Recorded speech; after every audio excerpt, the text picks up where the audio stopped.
25 cars today, with 2 of the cars being eliminated on yesterday's opening lap. Now look, the red lights up there on the gantry the second they turn green. I sense it looks like a good start coming from Dries van Tor. It looks as though he had his nose in front.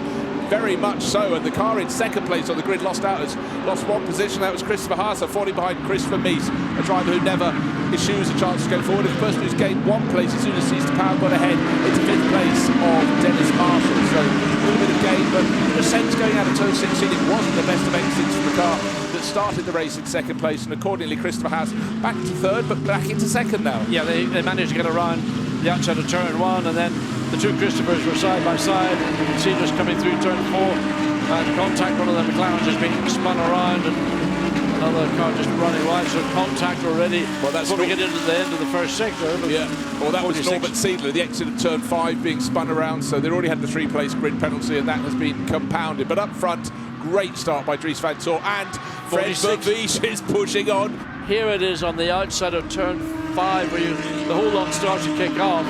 And already the Porsche was going through. The McLaren, you can see spinning across the front of the Porsche.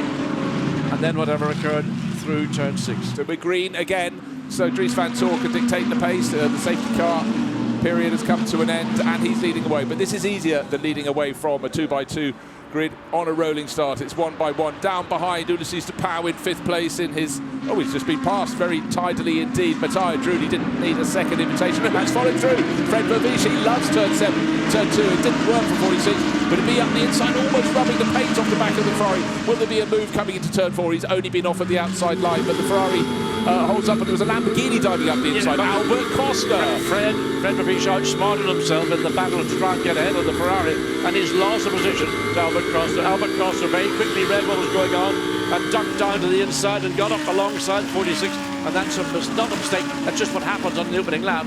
Yet again, look, Albert Costa tries to go a long way around in turn 8. Ulysses de Pauw is not giving him any room to work with, so he has to back out of it, and then the run up to turn 9 and 10. You can see Albert Costa has got strong intentions up the inside into turn 10, on the inside of the exit of turn 10, and he's taken that position away. Pit window is now open. So the 93 Sky Tempesta Mercedes is in. Oh, round the outside, is it going to work? No, but at least he's looking, trying to be creative, find another way. Hasn't worked up the inside. Tried it round the outside again, under the rear wing of Schul.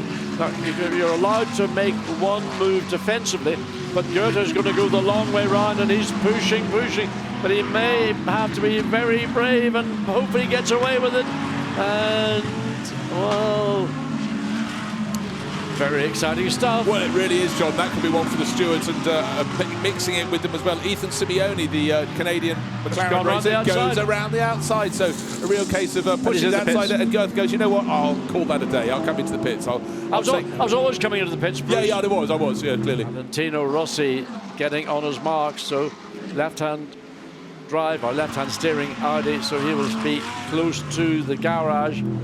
So there we see the 46 in, Fred Vervies out already, and Valentino Rossi will be getting in. So a lot of cars all rolling down the pit lane, so it's important to be careful for safe release. You don't want to get a penalty for being a little bit optimistic, as Timo Boguslawski leads this train of cars all the way down. So there's the Audi back out again. That was the car that Christopher Mies was behind the wheel. So Timo Boguslawski, once this all washes through, one is assuming that it'll be 32 Audi. It might now be the 89 Mercedes. Not quite sure where the Christopher Haase car, which Haase has now handed over to Simon Gachet, will be. It currently would be behind Charles Fayette's on timing and scoring, but it just depends where the 89 Mercedes blends in. Yeah, but just pointing out that the 89 crew from Mercedes ASP did a 1 minute 3.8 second pit stop, so they gained 0.4 of a second on the 32. race leading car. Yes. Doesn't matter too much, it's what it gained relative to the others. But Charles Fayette's back on board in the lead of this race. They were 4 and a bit seconds to good. Well, Neubauer certainly looking to the left, looking to the right, semi-faint here. Am I serious? Am I just probing? Am I pushing? He's pushing, that's for sure. And I sense now he's closer than he's been before. Turn 9, well, half a gap, and he's dived down the inside. Can he get into 10? And out, they'll be side by side as they accelerate. The power went down earlier for the Lamborghini, but he's on the outside line when they get to the kink at turn 11. This is racing at Misano, John. This is how it should be down the back straight. Yeah, side by side, but the advantage goes to the bodywork a bit in the middle of the track, and that forced the Audi to move over to the left, which I think slightly caught Lamborghini unexpectedly. De Falco didn't quite understand what was going on, but it was clearly because otherwise the Audi of Thomas Neubauer was going to hit that bit of errant bodywork, and that would have been well, let's not worry about it because it didn't happen. So, gosh, we got one of the, I think that's the Thomas Drouet car. What a mess, what a mess, what a mess. Yeah. Those were teammates clashing, and unfortunately Igor Valilko has been spat to the outside of the circuit between turn 8 and turn 9. 3 into 2 did not work, and I have to say Valilko was the innocent party in that. Well, he got the benefit into turn 8, and he was the other two cars. Yes, indeed, the sister car didn't see that Valilko was on the outside. There is Petresi, there is the famous white and blue stripy helmet. The 16-year-old walking away. The tyre wall has done its job. Clearly, he's run down the side of that, ripped all the belting off the front. Yeah, that's the we see him. Oh, and that's a pretty big. Yeah, and he hits the front of the car pretty heavily into that, 90 degrees into the belting and the tires, so that's going to take some time to get the car recovered. 45 seconds time penalty added to the final race time to car 18. Charles Fitz, perfect restart, and Timo Bogas actually hanging back a little too far, was caught napping there. So the Ferrari just pulls over to the left-hand side of the racetrack, lets this race-leading battle, top 4 cars all get through, but Gugnon dived down the inside. Did he make a pass on Rossi? He did. He got past Rossi into turn 1. The Ferrari of Louis Michiels might have been slightly in the way in front of them. First 4 are nice and clear. Who's going to come through in 5th? It's still Rossi. He held on. Obviously got back ahead into turn 2. Nip and tuck, but it's far from over, and Thomas Neubauer is being given a rub, and that's Alex Acker, who's getting very close in the Silver Cup class. We'll have to focus on the front. It looks like the McLaren in the background. Vincent Abril got a bit of body damage as well. I think Thomas Neubauer got outmaneuvered really in that opening 3-corner sequence.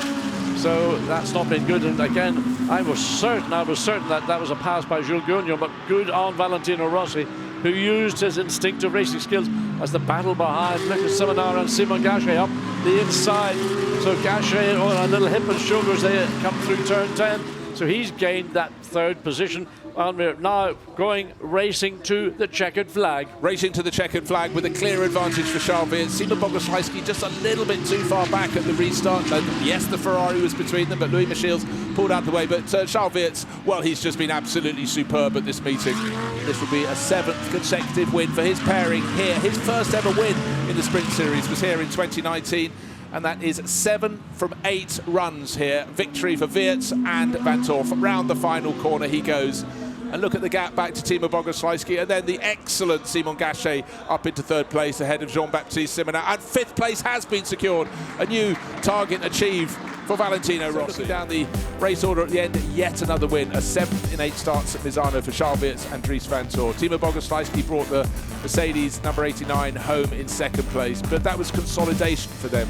Then Christopher Haase and Simon Gachet showing that the Tracer by Car Collection team is a force to be reckoned with as it develops through its maiden season. Jean-Baptiste Simonard brought home the car, started by Christopher Mies. So 3 Audis in the top 4 positions, but the Audi that most people watching here at Misano, Fred Vervies started it, Valentino Rossi finished it, and it's 5th place, the best result for that duo. Collections sort of feel they need to build a bigger trophy room at Team WRT for all these trophies, and certainly Misano has been such a happy hunting ground for them. Well, that's it from us at Misano.